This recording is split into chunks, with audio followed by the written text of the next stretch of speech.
Welcome back, everybody. We're at the Shepherd Station. I'm trying to be more enthusiastic because this guy over here says I need to be. So, good morning. We're back. We want to bring you a really good show today. We're at 24 East Church Street. We're at the Stockyard in Headland. Come by and see us. We've got a new menu coming up. We are changing hours. We're going to be open a little bit more. Breakfast is going to be extended. We're going to bring you all this good food and all this great drinks and good conversation with good people that you have come to love. So come by and see us. This is the Shepherd Station. Please go visit our website. Visit all the things we are on: Apple, Spotify, Google, YouTube. Thomas knows all of them. I don't. Check our website. I wore a new shirt for you guys today. It's literally my Fiesta. Believe it or not, Sasquatch. Eric is the brightest one of the three of us right now, which is just not the case. Something I have never been accused of. Usually, I like that shirt though. I do like it.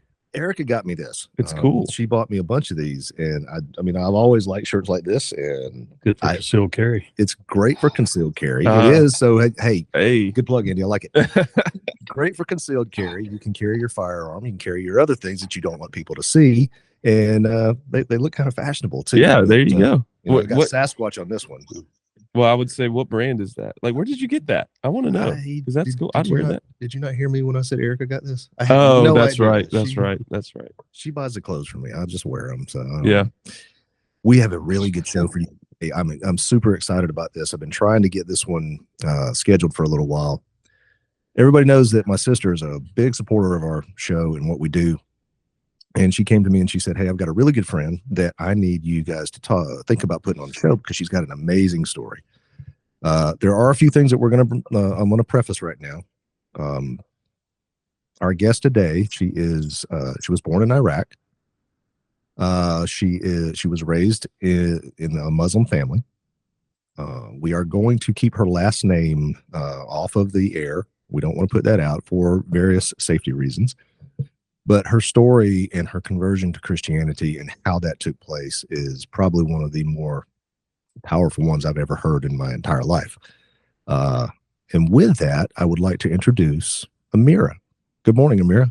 Good morning.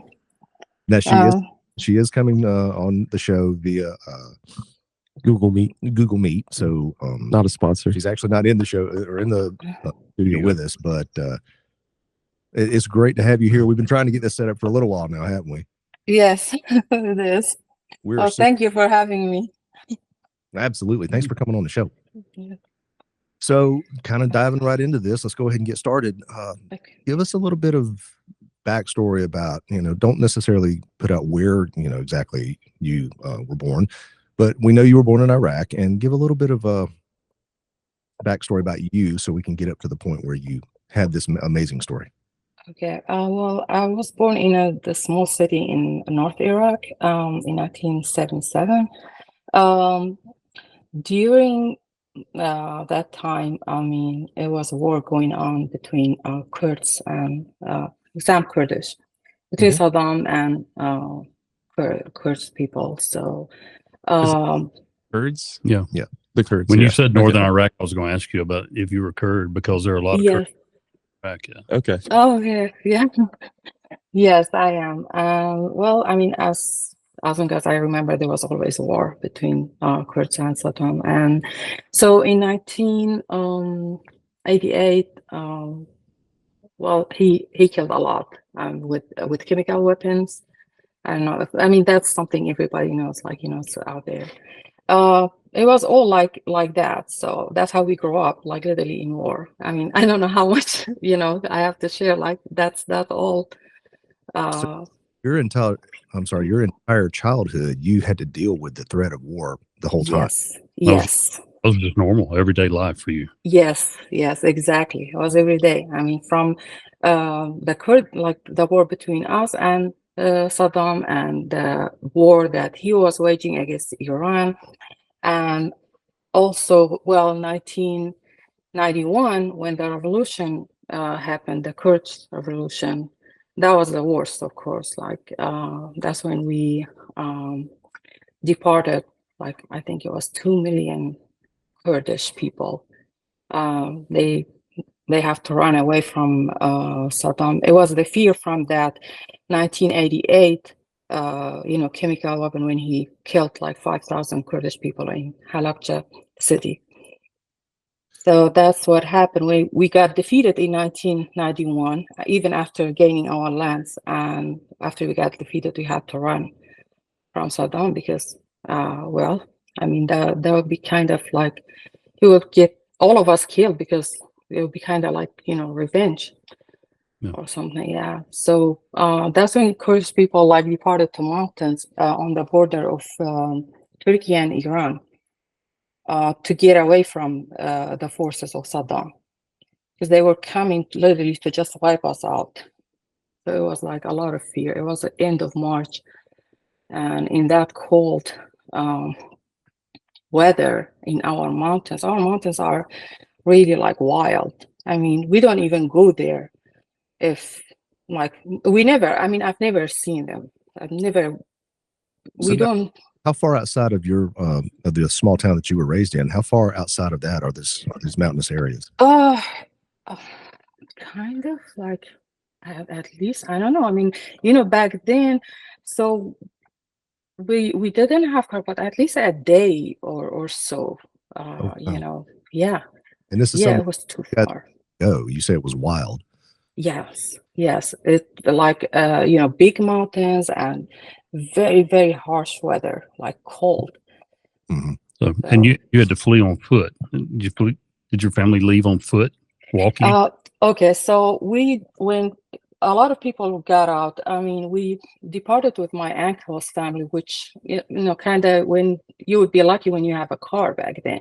He had a car, but eventually it ran out of gas. So we made it like kind of not even halfway, maybe halfway or not, I don't know. But well, from there we had to go on foot, which like all other, Kurdish people that they were going. It was just a chaos, I don't know if you can even imagine it, but so you were out of gas or food until we made it to a point that it was like a dead end, like, to the furthest point of, on the borders, because to go cross the borders to Turkey, you have to have a permission, which everybody was trying to do that. So we were like trapped in there. By the time we made it there, it was night, and all we just thought about is just like, to sleep, but there was nothing. It was just like wilderness. We had to just like, huddle to each other, like for warmth or something, and we slept until morning.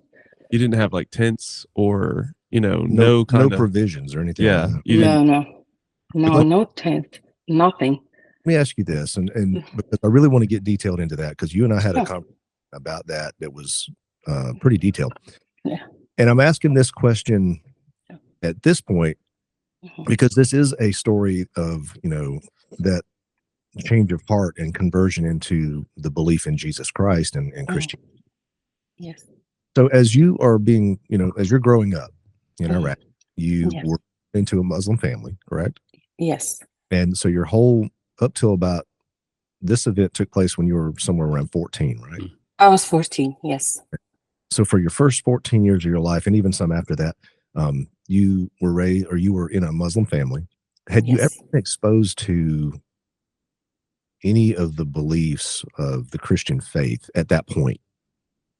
No, I mean, we had Christian in our city. They were like, the very old one, when they even speak that old language of Christianity, but we were kind of forbidden to know anything about their religion.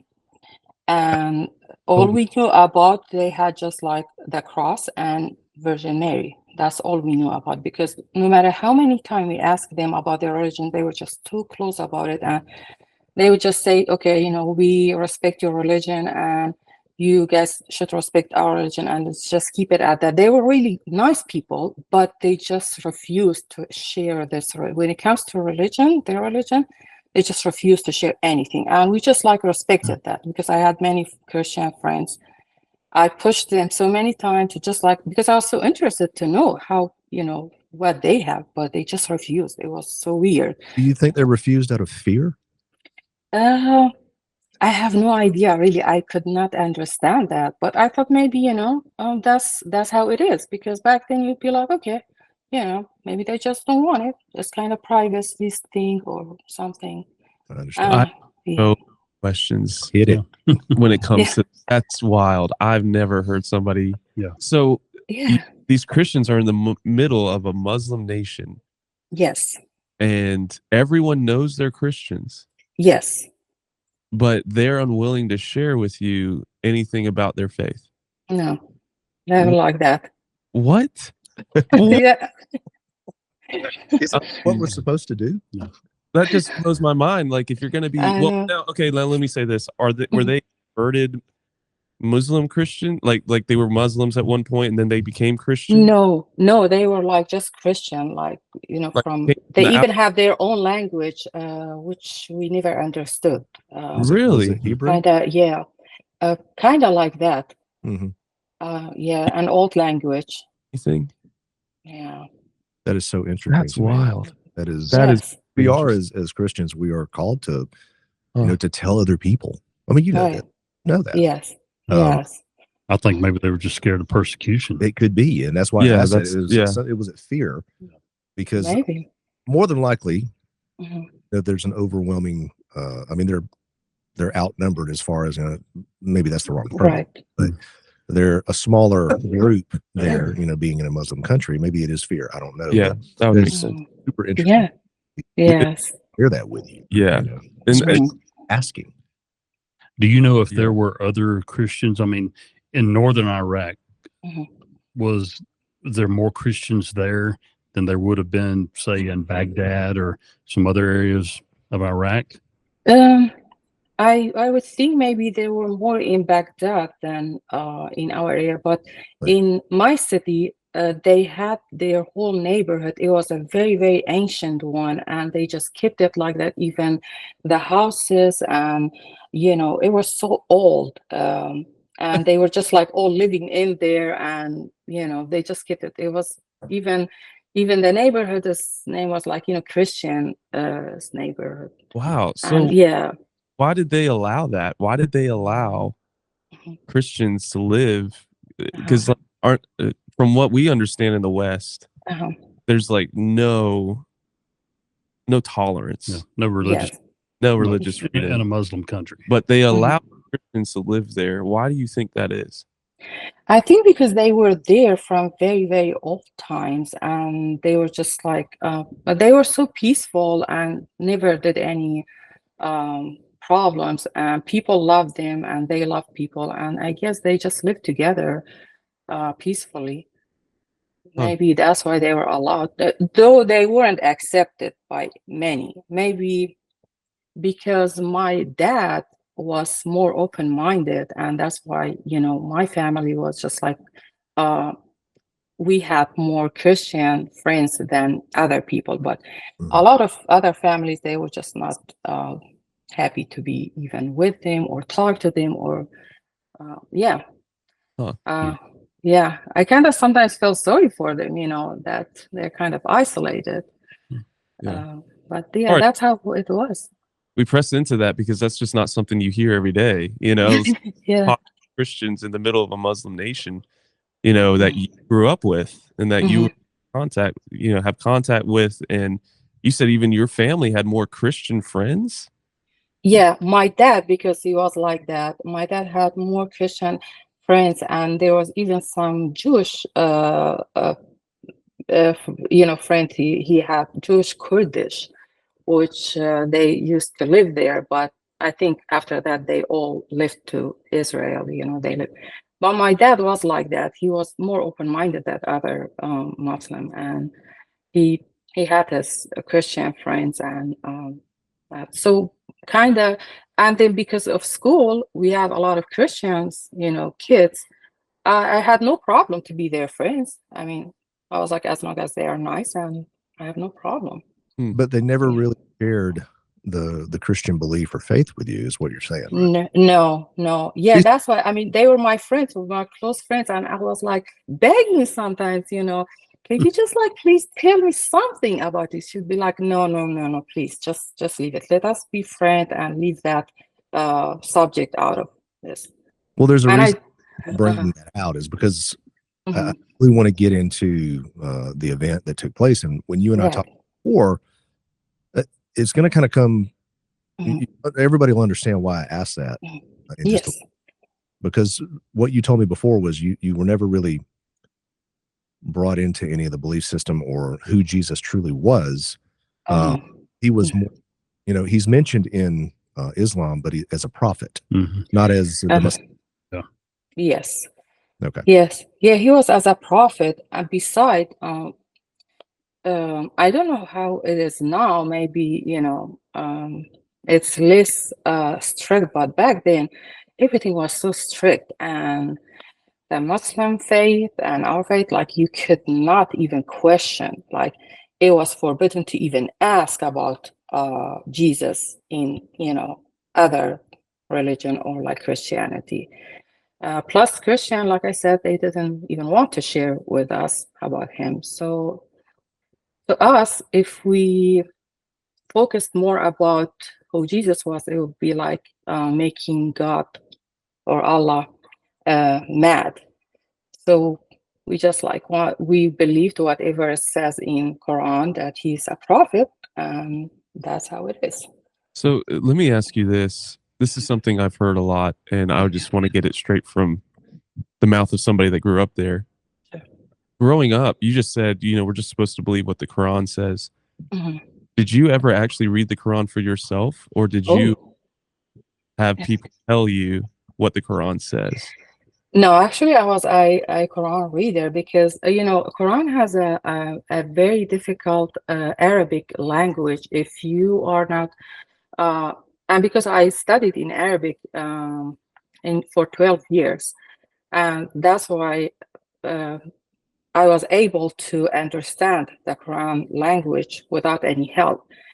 And I was actually one of the Quran reader, but I wasn't a lot, you know, toward Muhammad or stuff like that, because I believed like whatever book that came from God, that is the most important one. I was always like questioning why people care more about a person. Yeah, he's a prophet, fine, like, you know, we respect him, but I was thinking like, you know, well, the one who brought this book, you know, is more important, the one who created us.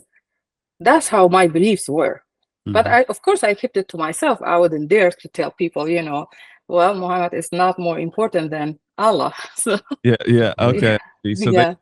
they think that is like Muhammad is like the guy. Obviously, he's the prophet that brought the Quran and all that into existence. Yeah. You're saying they would put him on the same plane as Allah?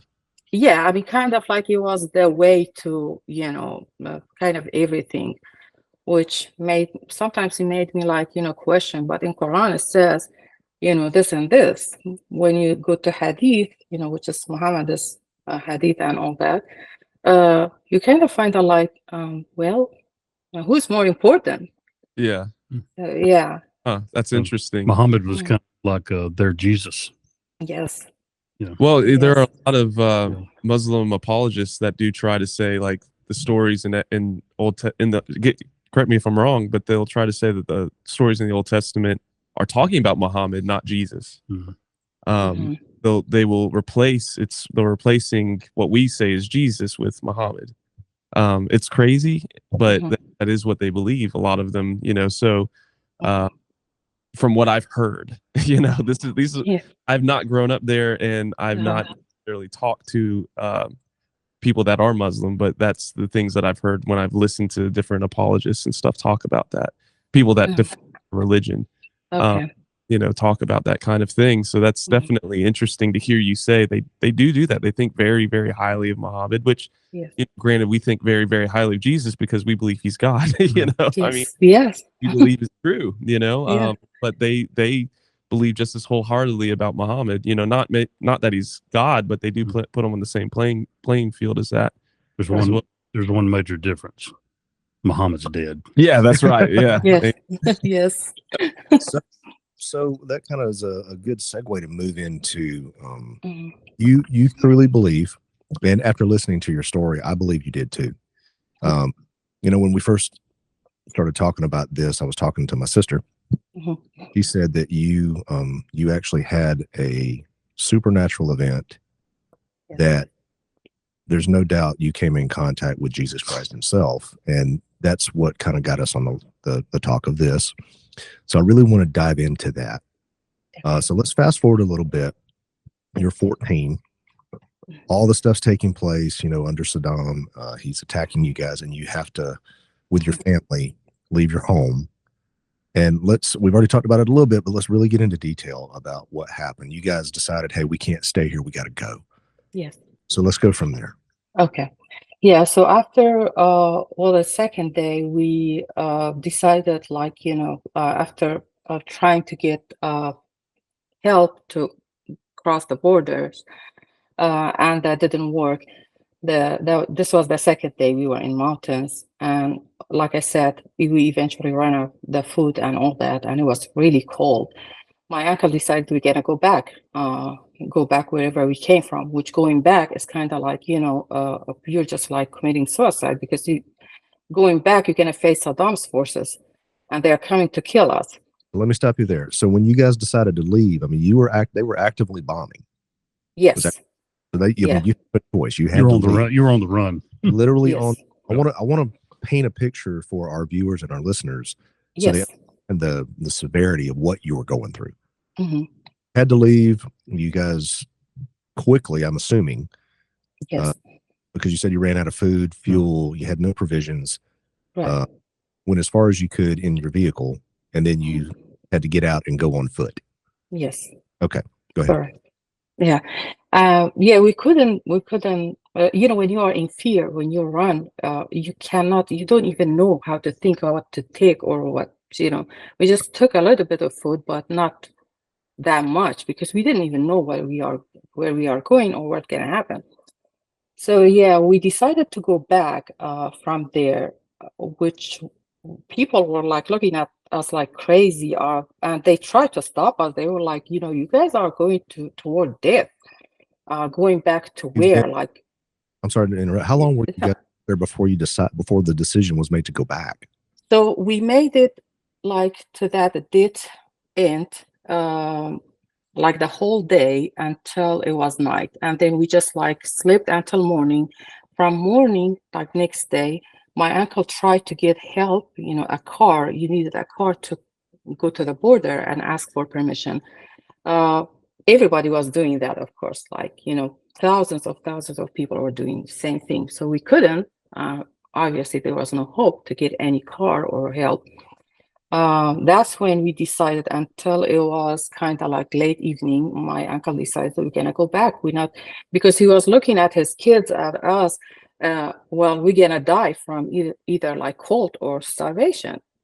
So that's when he decided. He said, if we're gonna die, let's go just die at our houses. Can I ask? It's gonna be. How many were with your family? So it was 3 of us: me, my sister, my brother, and my mom. Of course, my uncle had 2 sons and 1 daughter, which his daughter was still kind of baby. Okay. Yeah, and it was him and his wife, of course. Quite a few of you. Quite a few of you. You mentioned your mother, but what about your father? Was he also with you? No, my dad was passed away when I was 10. Okay. So he wasn't with us. Okay. Yes. So as decided to go back, you were going under the direction of your uncle. He kind of took the figurehead of all that, right? Yes. He had he had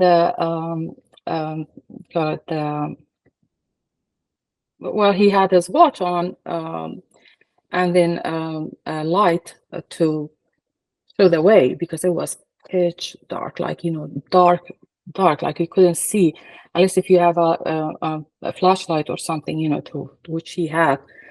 And then we were talking, we were asking him about the time, because we would tell him how much longer we were walking. Literally, he said we have no other way, we have to walk. And it was a long walk. I mean, we don't even know how much, but we started that late evening. Well, until we made it, it was morning, 6 a.m. But during that night when we were still walking, of course, like we got tired. I mean, my mom had to grab our arms, me and my brother, and she told my sister to grab her dress from behind so we won't get lost. Because, you know, a lot of people, when we heard a story when we got there, a lot of people got lost, and I'm guessing they died because they couldn't just like find them, their relatives or even kids.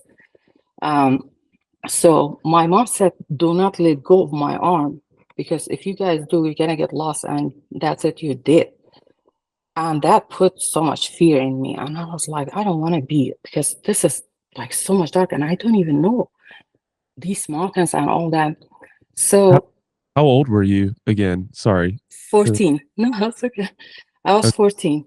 To preface that, buddy, you're 14 years old with your sister and brother and mother, and you're walking in a wilderness environment back to what would be considered certain death, you know, basically. Yes. You're walking in the dark. You can't see. You are cold, and scared to death. It's kind of how I'm picturing all this. Yes. Okay. Yes, correct. Yeah, that's how it was. It was really harsh. We had to just walk and walk. Well, at some point we felt sleepy, but like, you know, you have to keep walking. So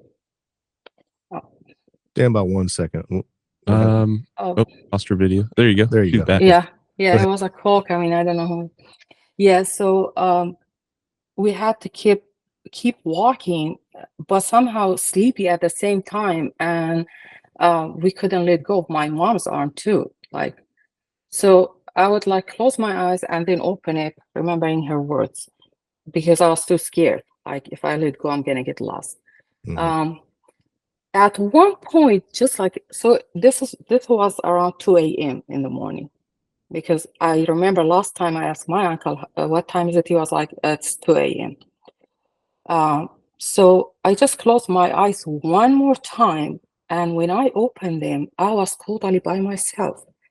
Like, how did I get there, and what happened? Of course, like, in that moment, like, you know, it was just like it happened so fast and slow at the same time. Like, I was totally in fear, and I was kind of like blaming myself. I let go of my mom's arm, and there you go, I'm lost, and I'm dead. I totally resigned myself, like, you know, to death. I was like, this is it for me. Because I looked around me, there was no way, pitch black. I didn't even know which way to go, like right or left or forward, backward, didn't know. Like, I stopped in my like place, and I was just like, okay, this is it for me, and I'm dead. Nobody gonna come for me. That's when, in these moments, I heard a voice of a man calling me, my daughter, wake up. And that's like, you know, in my mind, in that moment, I was like, I am awake. Why he's calling me to wake up? Because I'm like, you know, I'm standing. And so when I look at the voice source where it's coming from, I saw this shepherd in old, you know, like old clothing, like, you know, from back very, very old time, like ancient time. And he was surrounded by a herd of sheep, and they were all staring at me. So in this pitch black thing, I was seeing all this like really clear. And he was so peaceful, and, you know, made me like right away feel safe. So he then, like, you know, while saying that, just a moment later, he was like, it looks like you are lost from your mother. And then I was like, yes, please, can you let me, you know, tell me where they are, or, you know, tell me how to get there, like the way out of here. So that's where he, like with his right hand, because he was like holding a wooden staff or something, he just like pointed to my left, you know, with his right hand. I said, just go over there and you're gonna see them. And I looked at it. I see my mom and my uncle and all others, like the way opened, you know, and all of them are just walking. was like, how could I not see this then? But then I wanted to just like, thank him. I looked at him. Of course, he was gone. Okay, I've got chills now. I got chills the first time you told me that story. I got chills again. Yeah. So I get that every time I say it. It's just this was in like a desert environment, correct? Like, okay, so how do I say it? So there are mountains, but it's like a wild, like nobody lives there. Rocks, Rocky Mountains and stuff like that. Like, it's not desert, our area. We have more mountain then, but these areas, nobody lives there, like literally. I mean, it's just wild.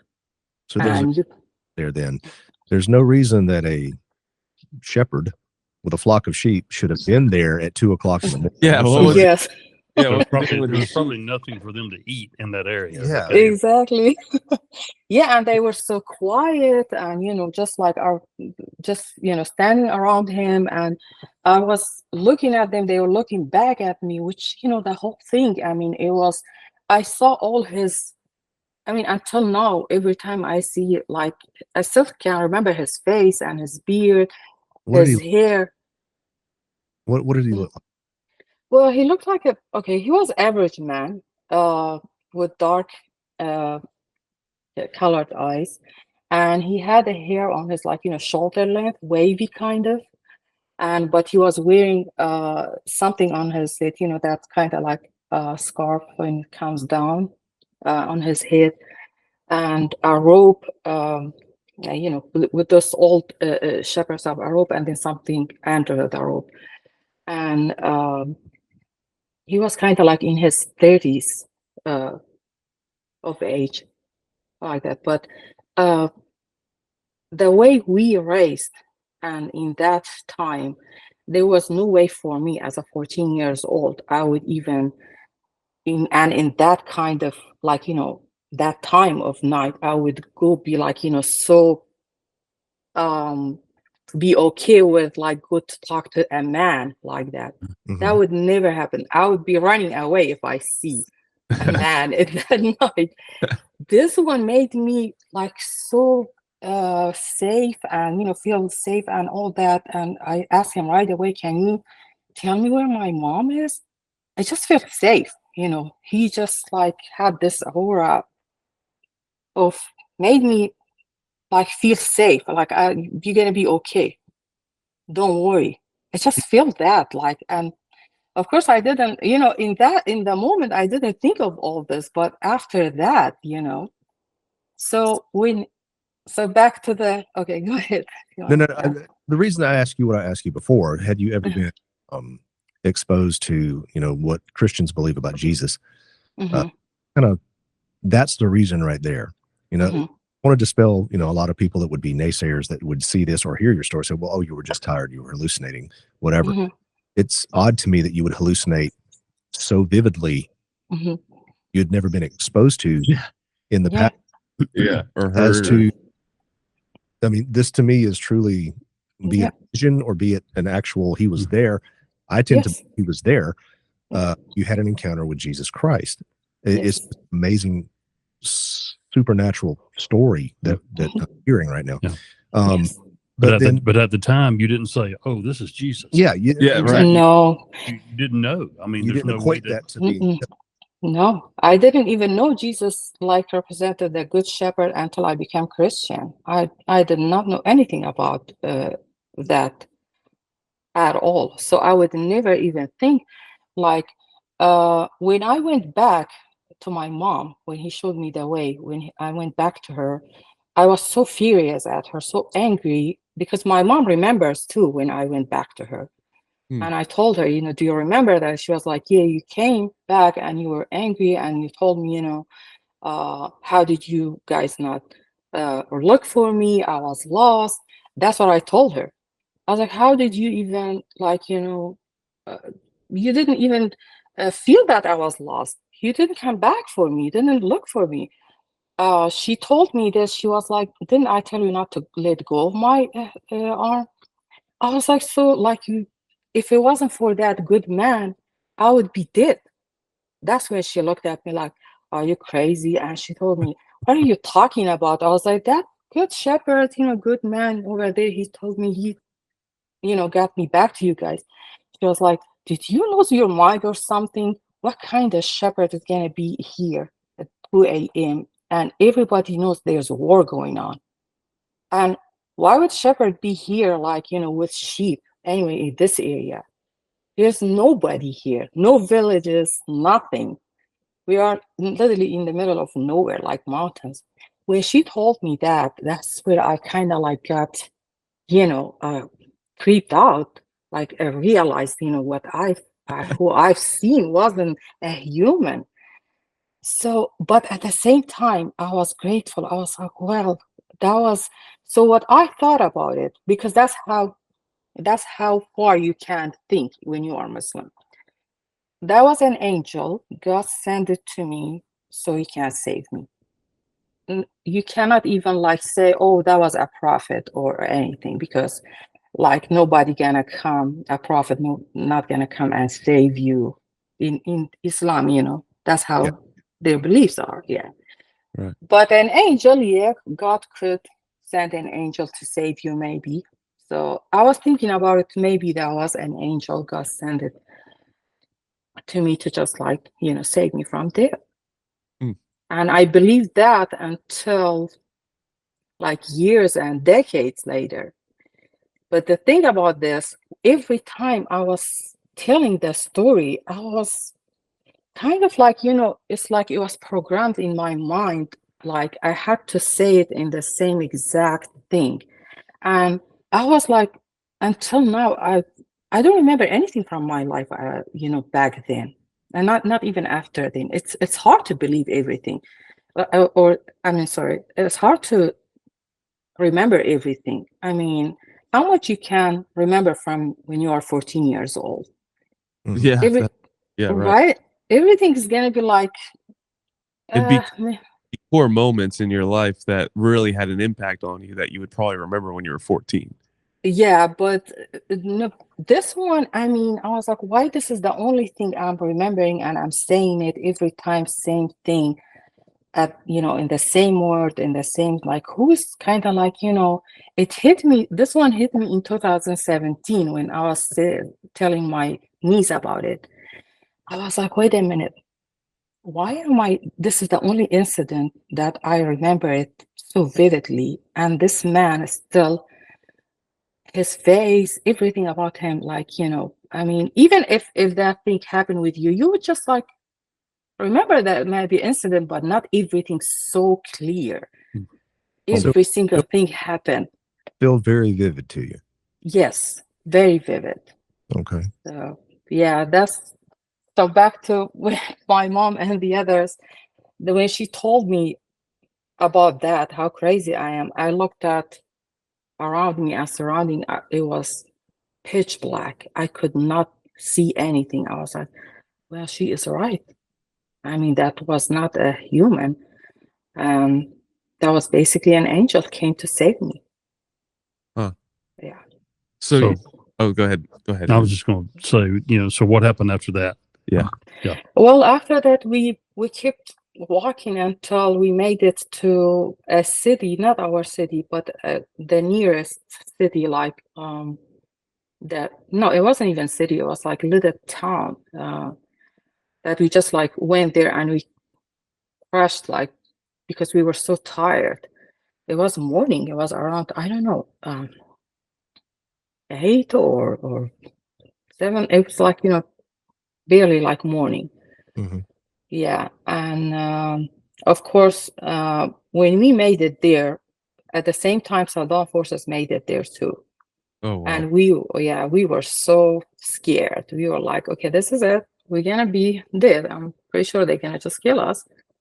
But surprisingly, they were more tired than us, like exhausted. They're like, okay, we're gonna take a break or something. Yeah. So my uncle went to talk to them. He was like, okay, so we are here. This is what happened. We came back and we just want to go to our houses, like in our city.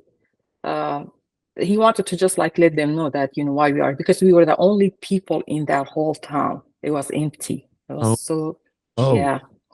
It was so scary, like, kind of nobody is there. You go back to your home? I'm sorry?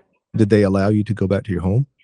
Well, they said we are so tired. We are just as tired as we are not here to kill more people. We are not here. We're just like tired of all this, because that was like after they were fighting with Kurdish, fighters and all that. So they were like, we kind of don't want any more fight, but we are hungry. So if you guys, you think can, make some kind of food or anything we can eat. They were obviously so like tired and exhausted. I don't know what happened, like, but they needed food. They just want someone to cook. So my mom and my aunt started to cook. Like they started to cook, and they had to make so much food. This food you could feed an army. Yes. People say enough food here to feed an army. It's like, no, you don't even know. I actually had to feed an army. Yeah, that's wild. Yes. Yeah, and so after that, well, kind of when they ate, my uncle asked them if they can't take us, to our city, because we had no right or anything. Well, somehow they agreed to it. They said, okay, we cannot do that when we leave. So it was kind of like, I don't know if it was next day when they left or same day. No, it was next day, because I remember it was morning. Mm-hmm. Yeah, that's how they. The ride back with them. I mean, you had to be nervous. Yes. Yeah. I kind of was scared. I was like, are you sure they're not gonna kill us? Yeah, right. Yeah. Like, even right? What's in it for them? Yeah. Good. It was so scary. Everything was just. Yeah, we didn't even know we're gonna stay alive, honestly. We just were trying to, you would do everything to stay alive, but you weren't sure what's gonna happen next. Right. That's how it was. Wow. So obviously everything worked out, and you're here talking today. Yeah. Yes. Thank God. Without getting too much into the detail of that, so fast forward, and when did you come to the States? 2001. What brought you here? Yeah, I'm sorry. Go ahead. Yeah, what brought you to the United States, and how did? Go ahead. Sorry. No. What brought you to the United States? What was the reason for you immigrating to the U.S. and how did you get here? Was it a long, a journey to get here, or did you come directly to the States, or? Well, it was like we were like kind of. So I'll just skip the details, but my dad was a politician. I have 4 half brothers. They were all like against Saddam back then. So we came as political refugees. Right. That's how we came, because my brothers, so each one of them, they were like, they are with one Kurdish party.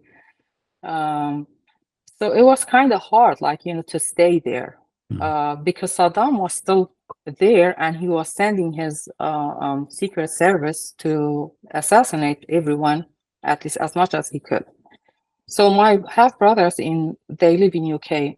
They said it won't be safe anymore for you guys to stay there. We're just gonna get you out. We were planning to go to UK first, but it didn't work. So we just applied at UN. United Nations, when we were in Jordan.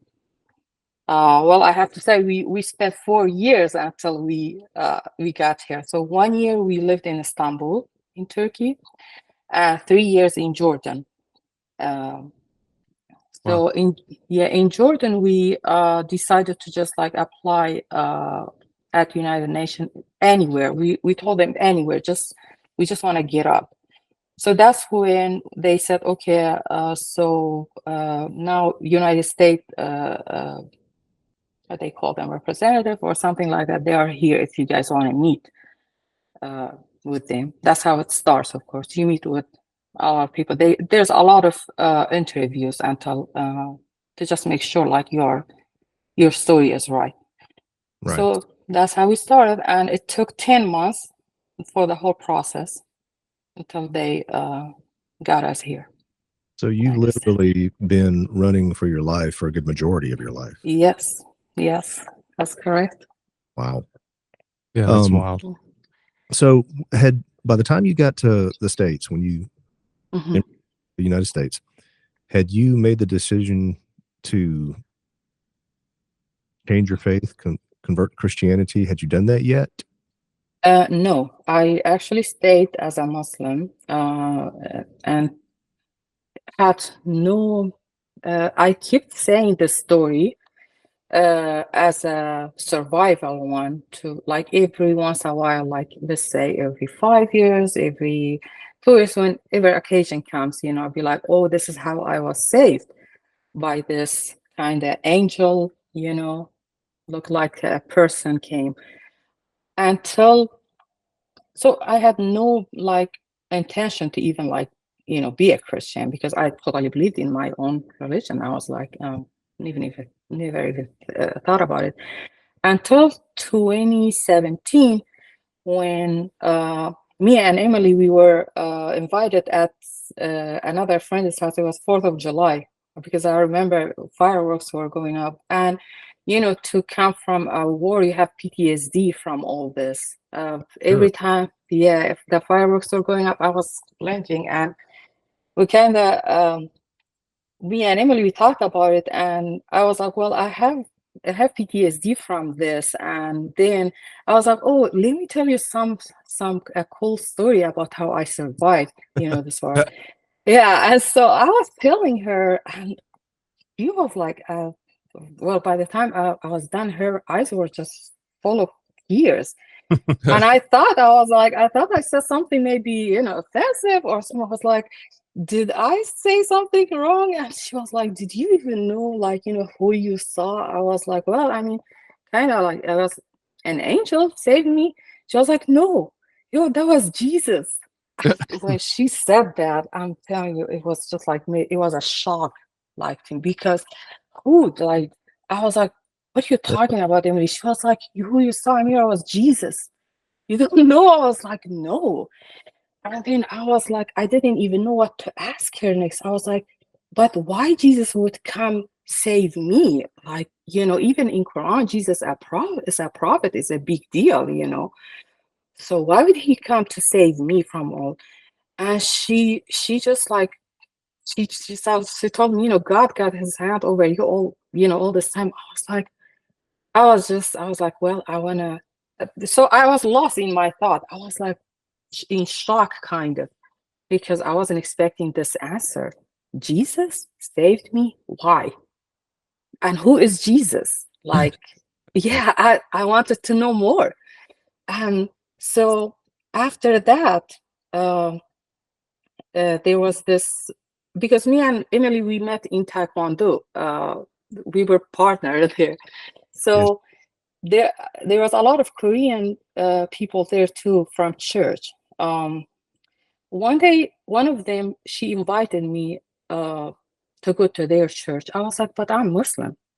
So to me, I was like, it's like it was forbidden maybe for me as a Muslim to go to a church. I didn't know anything about Christianity. I was like, but are you sure? Because I'm Muslim, how, like, would you guys just like, she was like, yeah, everyone is welcome. I was like, okay. I just wanted to go, like, to see what's going on. I actually wanted to know more about Jesus in my mind. So I was like, I'm gonna go. Then I didn't say anything about this. There was a gathering in one of their houses. They were telling stories, and I shared this one. They had same reaction as Emily. They start tearing up, crying. I was like, are you serious? I was like, so you guys think he is Jesus too? She was like, yeah. They were all like, of course, you saw Jesus, literally. I was like, and I was getting more and more shocked, and kind of like, when you open your eyes, when you know that truth, you cannot just like go back anymore. And I was kind of in the middle. I couldn't go back like the way I was, just believe I'm a Muslim, and I didn't know anything about Christianity too. So I was like, what should I do?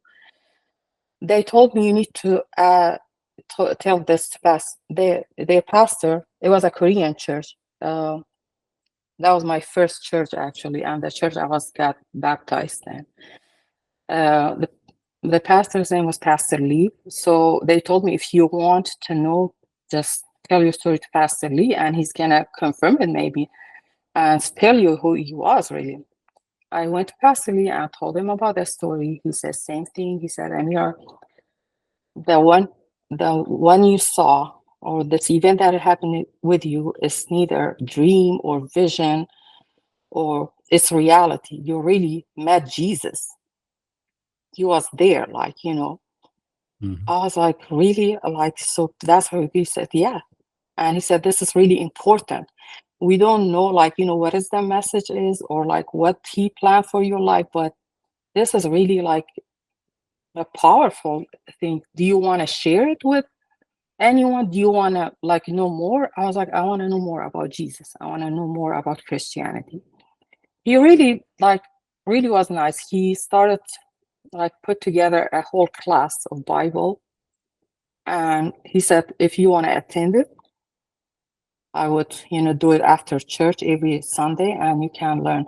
And that's how I started to learn about Jesus and Christianity. Everything was different. Everything was, I was like, wow, I mean, we did not know all this. So like step by step, he was teaching me. Let me ask you this.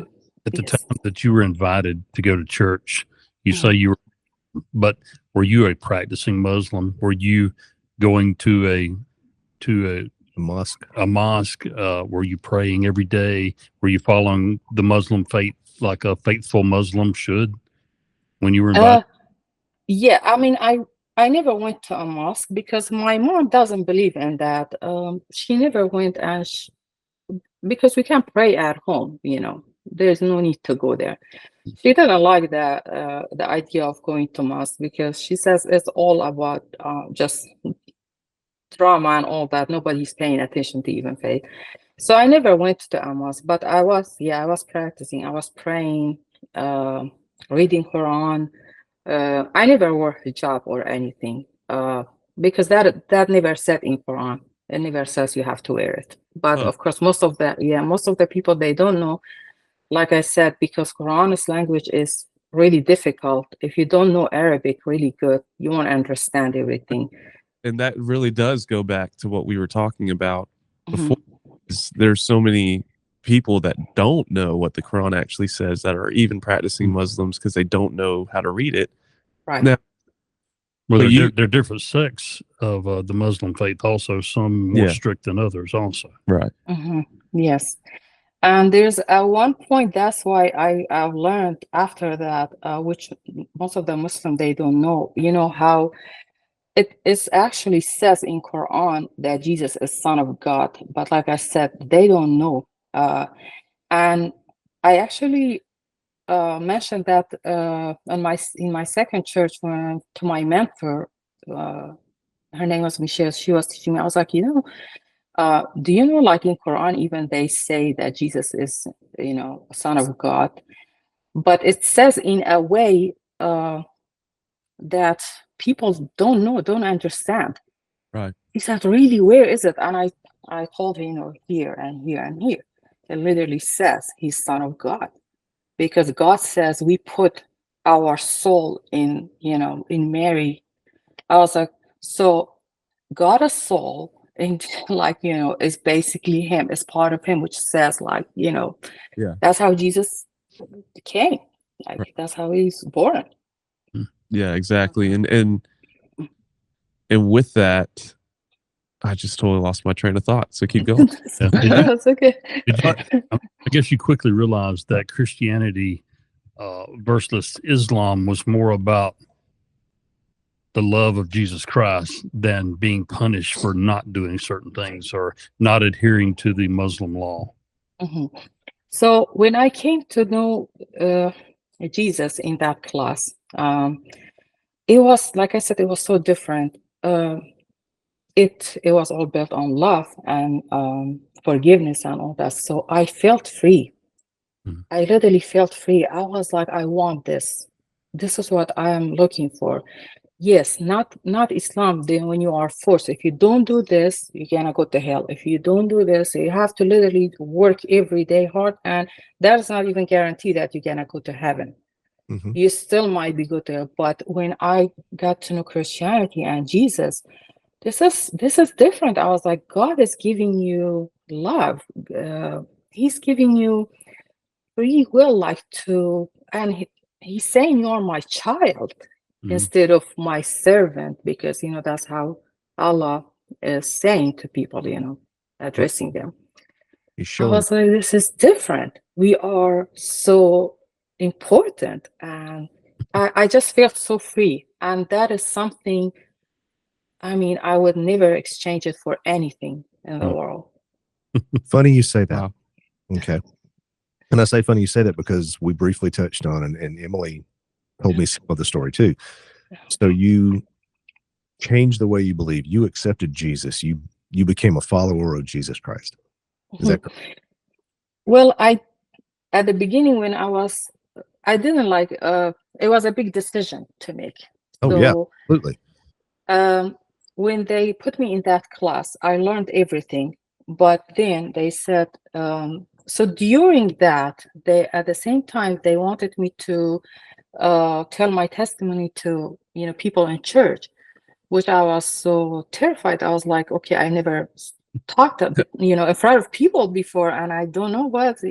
So Pastor Lee actually made it really easy for me. He said to write it down, and then I'm gonna make you train when you keep talking the day before that, so you can have more confidence. I was like, okay. So I wasn't believer yet, but I was kind of like, in between, working on toward, like, I want to believe in Jesus. I want to follow Jesus. But I was still working on it because I was still in the class and still learning. So I told him, I'm going to do this. I don't mind. I'm going to do this for people because it's important for them to hear. I don't mind. So two things happened during that. It's like, everything was just like happening, when God has planned and he planned it in a perfect way. It's just like, you can't even imagine how. So everything was happening. It's like it was in order to just make me believe, like, you are on the right path. Don't worry, just go.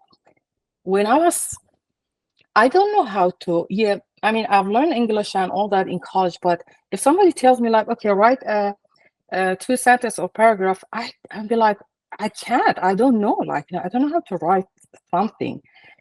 So Pastor Lee told me to write my story, my testimony. I was like, okay.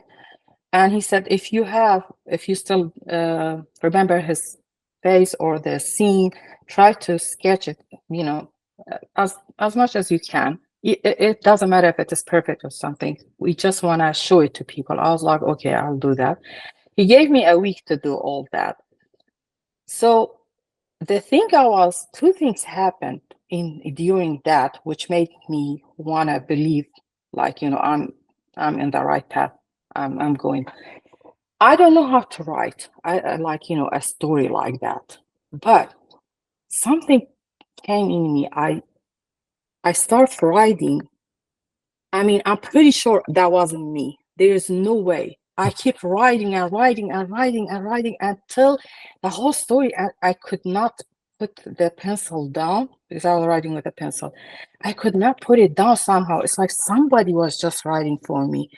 It was a good feeling. I'm not telling you. I liked it. I was like, I'm becoming good, but I know that wasn't me. I know myself. There's no way. I could not put the pencil down until the last sentence. And when I put it down, I was like, wow. I was like, no, there's no way that was me. Something is going on. That was so overwhelming, but I knew there's, like, things are changing. Then I asked Pastor Lee if he wants me, I could locate, maybe not the exact location, but maybe with Google Map, I could locate, the area that I saw Jesus in North Iraq. He said, yeah, if you can, get it, we can. I was like, okay, I'll try to get it and print the map and bring it to you. Yeah. Yeah. So that night, I haven't printed the map yet. That night, I had a dream that I was showing the map to my family. I was telling them where I saw Jesus, but on the map, there was like an X mark. And beside the X, it was like this glowing point. It was literally glowing on the map. And I was telling my family, see, you see that glowing point there, that thing? I was like, that's where I saw him. Okay, wait. Okay. Told you. Hang on. So you went back to you can do that. I didn't even know you could do that on Google Earth, by the way. You went back to the day. Is that right? Is that what you're saying? Or you went back to, you're just trying to find the location? I was just trying to find the location because, now Google Map, you can't just like, or Google Earth, whatever, you can't just like go everywhere kind of. Yeah. So, well, like you didn't go back in time. Like they didn't have Google Earth. That happened. No. I'm like sitting here like, wait a second. You went back to the day that happened, and then you went, and there was a glowing thing. And sorry, no, back in the day, we actually had to fold out. Yeah, paper. You would have had to draw the glowy little. Go. Okay, so you found it on Google Earth, the location where you were when that happened. Yes. You're saying there was a glowing thing right next to where you were standing on. That was. Yeah, it was in my dream. The dream that before I printed the map, I had a dream. So on the dream, that's how I saw the map. But the dream was so like vivid and real. When I woke up in the morning, I had this overwhelming feeling. I don't even know how to describe it. It was like, the feeling of something going on, like, was filling me like with joy. And I know, like, I don't know how to describe it, to be honest, but I know I had to do something. I had to decide. And when I woke up, I was looking for the map. I was like, where is that map? But then I realized, I was like, wait a minute, I didn't even print it. That was in dream. But I was like, that means something. I asked Pastor Lee, I was like, okay, so this is what I saw. What is going on? I don't understand. Things are changing in me. I just don't understand what is the meaning of it.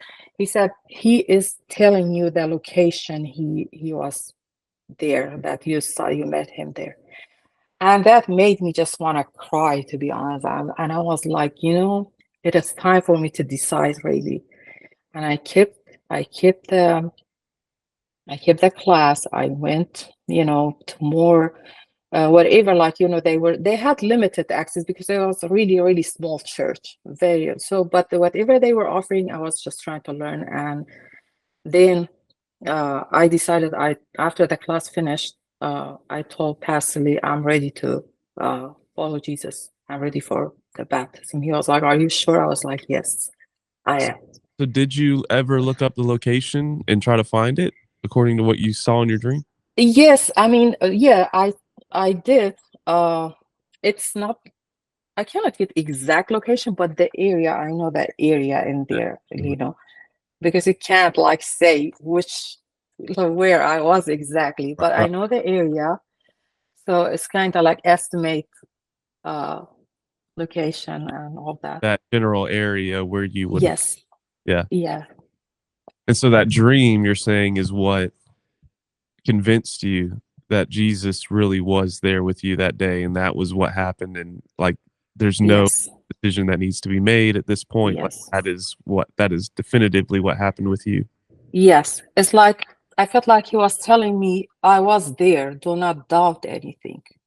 Like, so it's just like, I was like, yes, he was.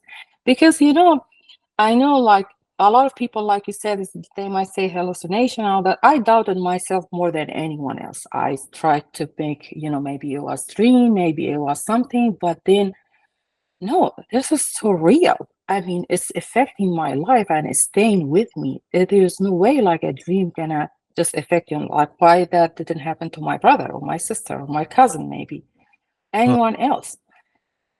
This is just like, I want to ask you, have you heard about that happening with a lot of Muslims right now, that they're seeing Jesus in their dreams? Have you heard about that? Have you heard? There's a lot of Muslims about that. Yeah. converted because they're having dreams of Jesus. Yeah. Really? Yes. Being reported. Yeah. Yeah, it is. Yeah, no Muslim gonna come to Christianity unless if Jesus show himself to them. We the Muslim people, their beliefs are too strong. There's no way you're gonna go ahead and just talk to them and convince them. They're gonna just like have a lot of excuses. They're gonna make you lost in there, and you can't just convince them. They can't be unless if they like me see a vision of him, They have to or be like meet him, or a dream. I heard a lot of them, they converted to Christianity through dreams. Yeah. Yeah. Well, Islam is a little different than Christianity, the way we practice Christianity, because Islam is not only a religion, but it's a way of life. I mean, Islam affects everything because there are so many rules and so many doctrines that you are expected to follow in Islam, and it's more of a lifestyle. It touches every facet of your daily life. And Christianity should touch every facet of our daily life, but Islam is not only a religion or a lifestyle, but it's it's more of a culture than Christianity is. So I think Muslims are so indoctrinated, and they're so hard to reach, other than them having a personal experience or a vision or a dream of Jesus Christ. Yes, that's true. Totally agree. Yeah, so I'm sorry. No, go ahead.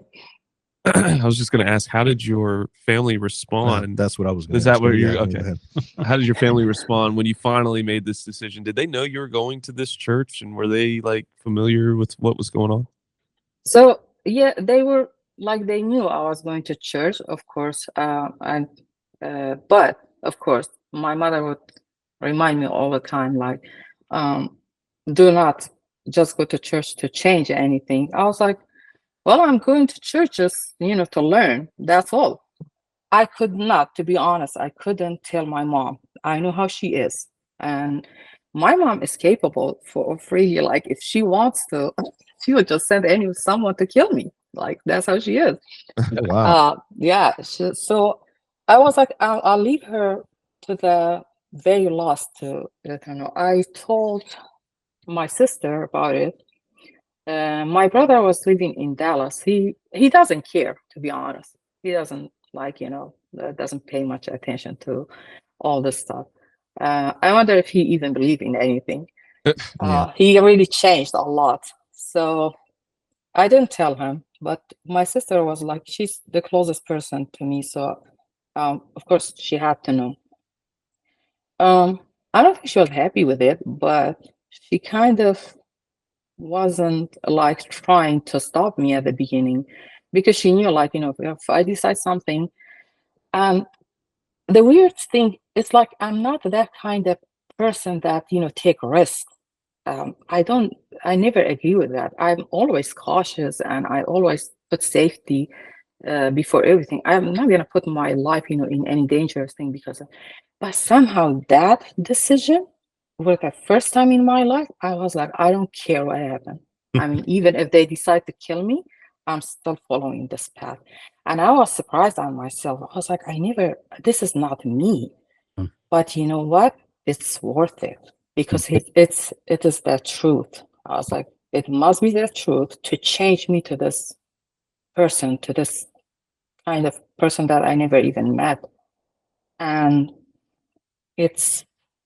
that's how, after baptism, well, my sister and her husband back then, they came to, my baptism and all that.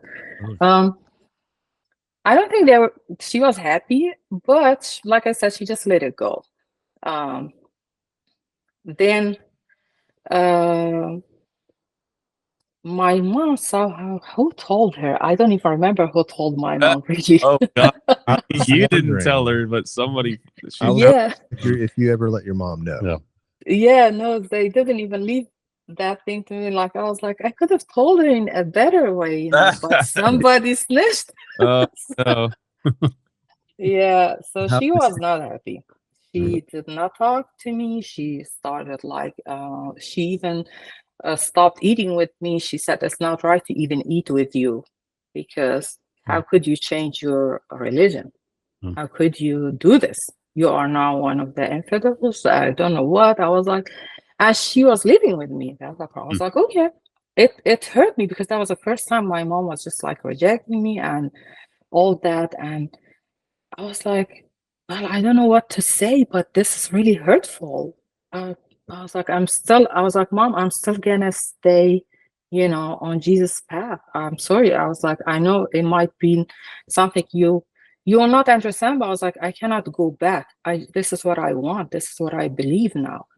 She was like, well, you are not one of us anymore. I was like, well, I don't know what to say to that. I was so, honestly, that was hurtful, but I was so thankful that she didn't decide to kill me because I was expecting killing. I was like, this is it. Yeah. Right. Were you afraid to go to sleep at night? Lock your bedroom door? Yeah, I was locking my door all the time, to be honest. No, I believe that. I would be too. I would be too. Yeah. Has she ever come around at all? I mean, well, I don't know if she is. The thing is, she loves Jesus, but the Jesus in, because not every Muslim, by the way, even it says in Quran that you have to believe in Jesus as a prophet to be a Muslim, but not a lot of Muslims, they do that. They are like, no, you have to just believe in Muhammad. How could you? I was like, but it says in the Quran itself, So my mom somehow did believe in every prophet, and Jesus is one of her favorite prophets, and she loves him, and that's why she now she watch movies and all that about Jesus, but it's not the same. Yeah. She didn't come around a lot. They did decide to leave me, kind of abandon me in 2021, 2020, end of 2020. Everyone, literally. And that was really, really, really bad time of my life and all that. Wait, so your family, so your sister was like not happy. She even came to your baptism, so did your brother. And then she did come to my baptism, but like I said, she wasn't happy about it. But so all that happened, but now 2020, later, wait, when did when did you become a Christian? In 2018. Oh, okay. So 2 years later, they were like, yes, we're done. Yeah, because the thing is, my daughter came to Christianity too, so I guess that put a lot on them. So so they were like, okay, you are just, it's like I was changing everyone. Yeah, because at the beginning, my daughter, she said, she was like kind of scared. She was like, Mom, just because you become Christian, do I have to? Because I don't want to. I was like, no, you don't have to. I mean, you only gonna become a follower Jesus, become Christian, follow Jesus when he wants you to. I was like, and you will know. I was like, you don't have to. I'm not gonna ever tell you to. So I left her like that, and she kept attending church with me. It's just like one day, I think it was back in 2019, where she was listening to one of the Pastor Glenn, the one in Brentwood, one of his sermon. She just out of nowhere decided like, well, after the sermon, I want to, I just like feel something changing, and I want to follow Jesus. I want to be baptized. I was like, me and my mentor, we was like, are you sure, Veen? Like, we don't want you to just like decide. She was like, no, there's just something like, it's like, something clicked, like, changed totally in her. And I was surprised. Yeah. Did that make you proud? Yeah, of course. I was so happy, but I was like, wow, when God want to change someone, he just does it in time, you can't. Amen. Yeah.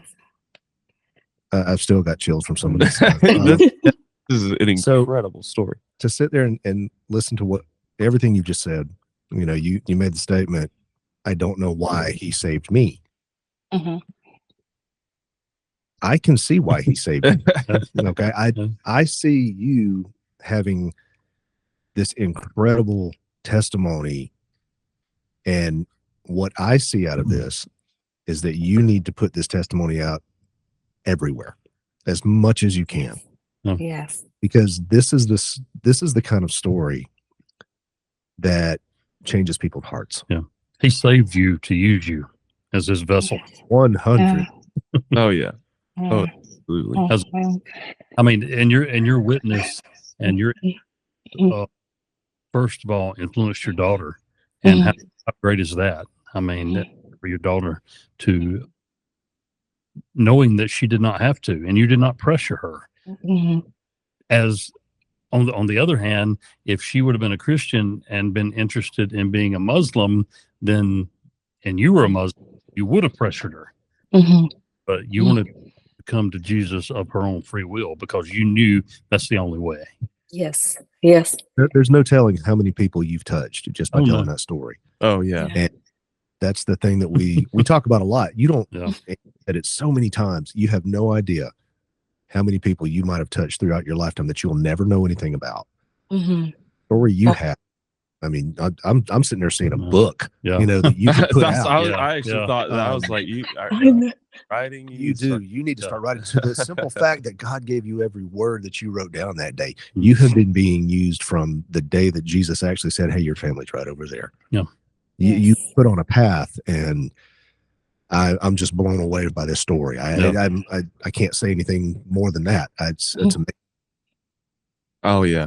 And just who knows how many more people are in that same situation that you were in, you know, like my grandmother, she died the same way. Every time I think about her, she got lost, and that's how she died.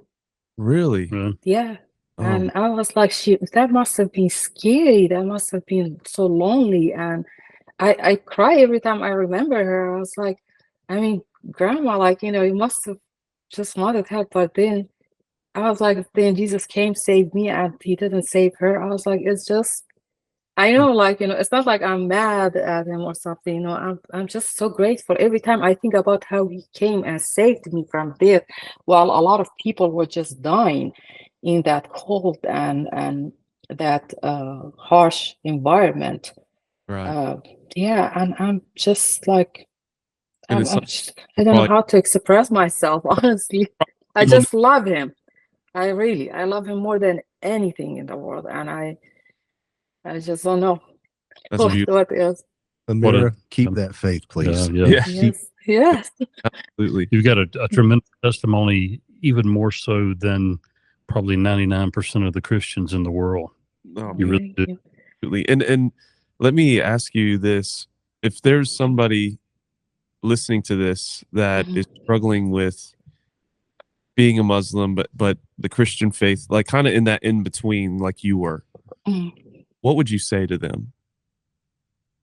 I would just wish, like, you know, everybody see Jesus the way I see and know Jesus the way I know, because I've seen so many they don't know him, really. They really don't.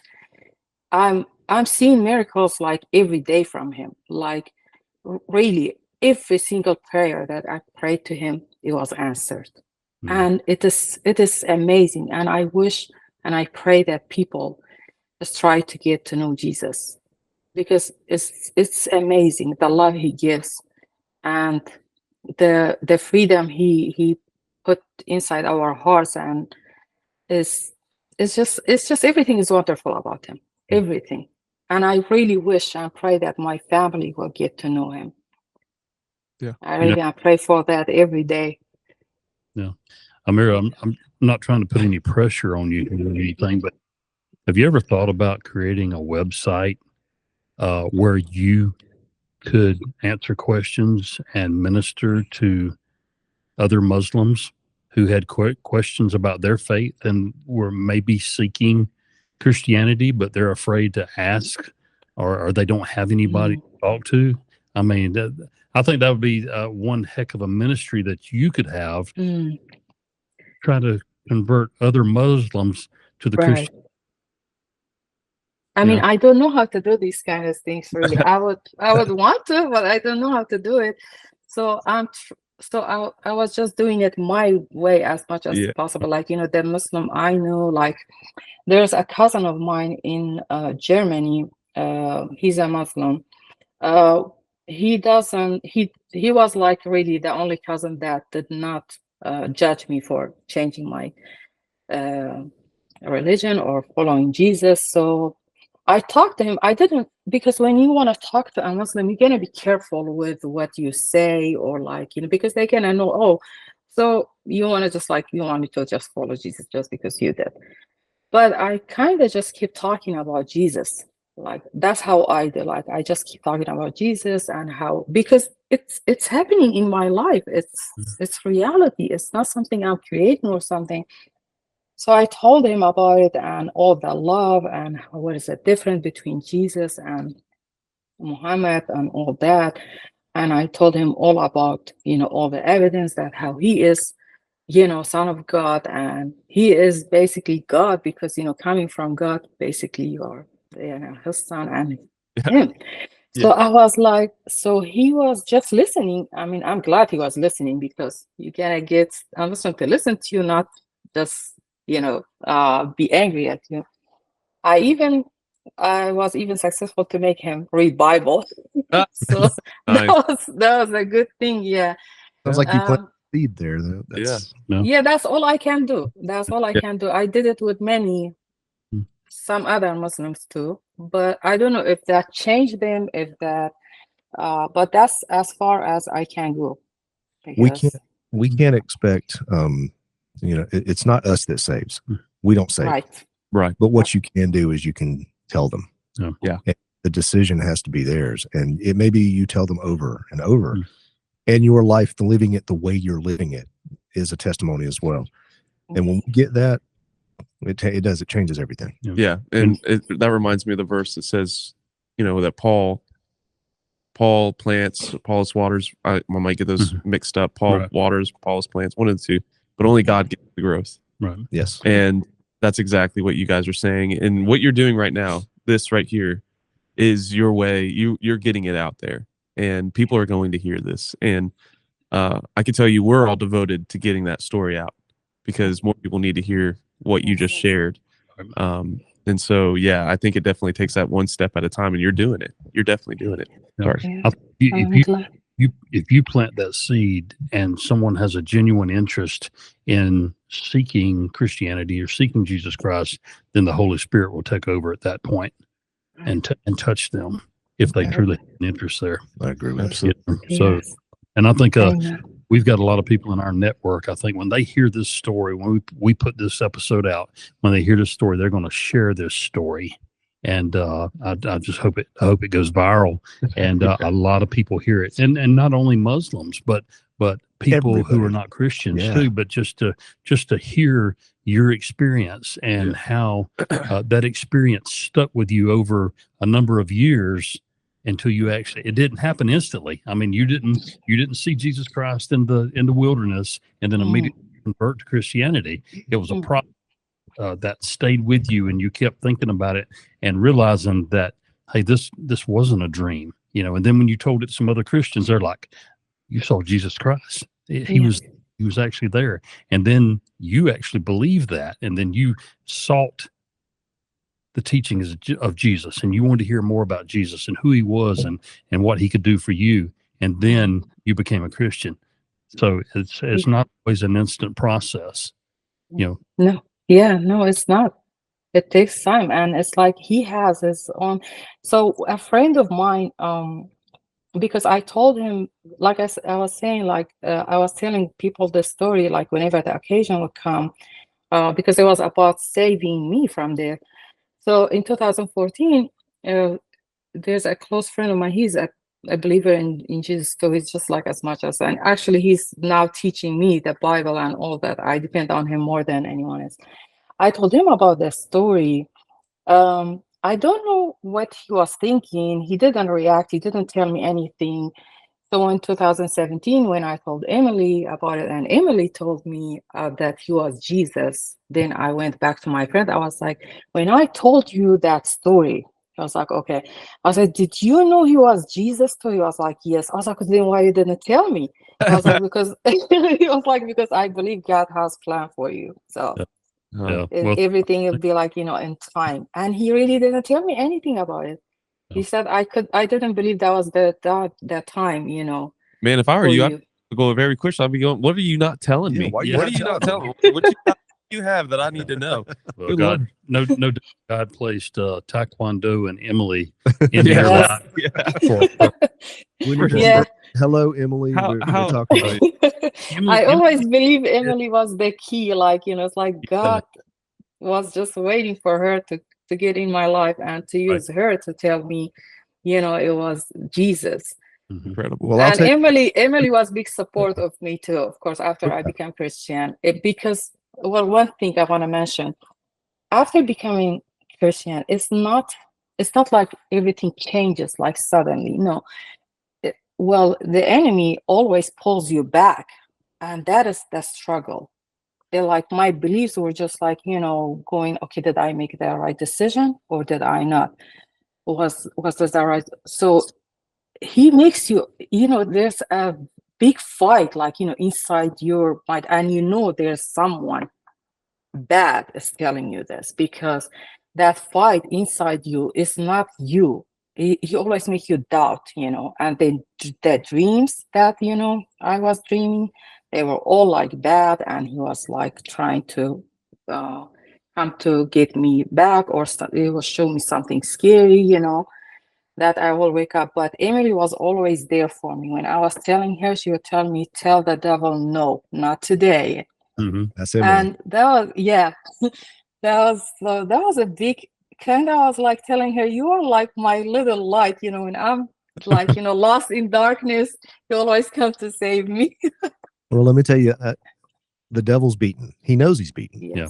Jesus beat him on the cross, and the game is over. He knows this. The only thing that he can do is try to keep you from God. And when I say you, all of us. And if he can do that, that's the only little tiny semblance of victory that he might have, even though it's not a victory. The devil was beaten. And if you can keep that in your mind and you can keep that in your heart, you got victory. Yes. Yep. Yeah. And that, of course, that came after, like, you know, it comes after a year when you are just keep, like, you know, like I said at the beginning, he keeps like changing your mind. He keeps like pulling you to that darkest, you know, point of the hell and all that. You'd be like depressed sometimes. Sometimes you wouldn't even know, like, what am I feeling? What is going on? But there were like people around me, like Emily, like my mentor from the Brentwood Baptist Church. They were all there for me until I passed that struggle. Yeah. But now nobody can change my mind, either the devil or anyone. Yeah. Listen, I agree with your friend that didn't tell you that was Jesus, but said he knew. God does have a plan for you. We are getting a little bit long in time here. Let me say one thing too. Go ahead. Just think about from the time that you were 14 and you saw Jesus in the wilderness in northern Iraq. Just about everything that happened from that time until the time that you actually converted to Christianity. You accepted Jesus Christ as your Lord and Savior. Think about everything that happened in between there. And think about how God had his hand of protection on you for all those years. He didn't let anything happen to you. He didn't let you die. He didn't let anything bad happen to you. And then until it was time for you to accept him. He knew what was going to happen. And he knew whenever you saw him in the desert, he knew that. And he had his hand of protection on you for all those years until you came to faith in Jesus Christ. Gosh, just think about how, I mean, that's just, I don't know, it's just phenomenal. There's so much. There's so much symbolism in your story too. I mean, if you just think about like you wandering in the dark, and there's Jesus, and he's the light. Yes. And then he points you the path. He shows you the path, but he's not, you know, you're not in the light yet. Like he, you know what I mean? Just thinking through that, it's like it takes time, but he's there. Yeah. He's always been there. And he, you know, and he came to you as a shepherd, and here you are today, a shepherd station. Oh wow! So Yes. my gosh, what is going on? But let me say this to anybody listening: that's exactly what Jesus does in our life. Is maybe you don't believe in what we're talking about right now. Maybe you have absolutely no clue what we're even talking about. Like this is all nonsense to you, and you just think we believe in fairy tales and myths. That's what Jesus does. Is he sits with you in your believing that he's not real. You know, in your not knowing, in your ignorance, in your darkness, he sits there and he's calling to you in little ways, always reaching out. You have no clue. But then one day, when the light turns on, you'll look back on all the moments and everything that you had seen, how he had been reaching out to you, and it will all come flooding back, and no one will be able to convince you that he's not real. Yeah. And that's what's happened with all of us. That's what happens when you come to know the truth about who Jesus is, like Ameera talked about, is you see what it is that he's done and how he has actually always been there. And you just what it took wasn't for him to make you believe in him, but for you to simply turn around and say, you know what? I see it now. I see it. What a story. This is we've had some pretty powerful episodes on this podcast, and every time I think we've seen a powerful one, and then Ameera comes along today. This is thank you. Definitely the most powerful story. Takes it up a notch. That we've heard a little bit so far on our podcast. We thank God every day that we get the opportunity to come in here on a week by week basis and have a platform to profess our faith in Jesus Christ and talk about different issues and all. But you've taken that to a whole new level for us today, and you have a tremendous witness. God definitely has a purpose in your life, and I think you're here to fulfill a specific purpose for Jesus Christ here, and I encourage you to seek that purpose every single day. Yeah. Thank God. I always say he saved me twice. He saved me first time from death, and second when I start following him. Yeah, he saved you from death. Me from sins. Yeah. Listen, I'm gonna quote Emily. You keep telling the devil no. Yeah. All right. Yes. Yes. Yeah. He cannot do anything anymore. No power over you. Yeah. You have an amazing story. God has a big mission for you. You just keep following him. And I speak for all three of us. Powerful, and thank you for coming on the show. Yeah. Thank you for having me. Yeah. And we'd like to have you on again at some point down the road. We'd love to hear some success stories, of what Jesus has done through you on down the road a little piece. Absolutely. Yes. To see used you to convert some other Muslims or just people in general. Yeah, I hope so. I pray for that. We're going to close out here just for a second. Everybody listening, I told you this was going to be a good one. Yeah. I told you this was going to be a good one. I was excited about this. Yeah. So, hey, thank you guys for listening. Thank you guys for watching. Again, as always, follow us. Any platform you want to subscribe, comment, support. We need it. Get your own Shepherd Station cup. Go to our website. I got it right here. Thank you for everything that you guys are doing. I think today we need to, we haven't been doing it the last a few times. Thomas, would you close us out in a word of prayer? Yeah, and guys, we love you. Keep watching. Thank you so much. God, I just thank you so much for Ameera's testimony, for what it is that you've done in her life, that incredible moment where you steered her in the right direction so that one day she would come to know you and be able to share this reality of who you are with all of us. God, I pray that if there's anybody listening that doesn't believe in you, doesn't believe in any of this, Lord, that you will just continue to just pour out your grace on them, your divine influence, so that one day they will look back and just see your goodness in their life and come to know you and love you. And that'll be a testimony in the same fashion that Ameera's testimony is, that it will just rock other people's lives and point others towards you. And ultimately, all of it's to glorify your name and to lift you high. And that's why we even do this. It's to glorify you, and it's to make your name great among the people. In Jesus' name I pray. Amen. Amen. Amen.